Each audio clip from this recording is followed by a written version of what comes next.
Living Biographies of Famous Women by Henry Thomas and Dana Lee Thomas. This book is read by S. Patricia Bailey. Introduction.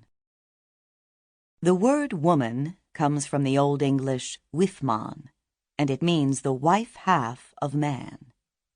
This half of the human race, many people would say the better half, was held in subjection for thousands of years.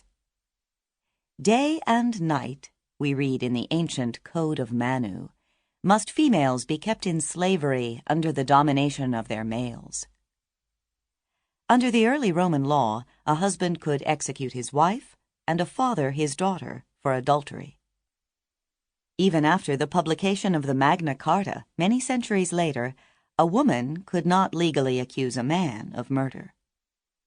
In 18th century France, the enlightened Rousseau could envision the emancipation of the masculine, but not of the feminine half of humanity. Women, he said, are created only to please men. Being incapable of judging for themselves, they must always abide by the judgment of their fathers and their husbands. And in many parts of the United States, until the time of the Revolution, women were fined and imprisoned for speaking in public.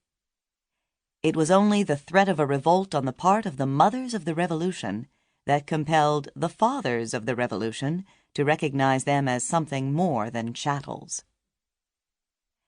"I desire you would remember the ladies," wrote Abigail Addams to her husband John Addams, who was sitting in the Continental Congress, "and be more generous and favorable to them than were your ancestors.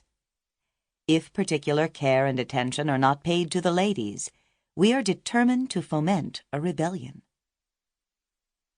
It was not till a century and a half later, however, that the men really began to recognize the women as their equals. Until the present generation, therefore, the wife half of man was born under a handicap. Yet, in spite of this handicap, she has presented an epic of achievement no less brilliant than that of her more tyrannical half. In the days of Cleopatra and of Theodora, when the great men were half brutes, the great women were no more brutal than their men. And today, when the great men are trying to be half gods, the great women are no less godly than their men. This volume of Living Biographies of Famous Women presents a group of human personages who can with dignity and without apology take their place side by side with their masculine peers.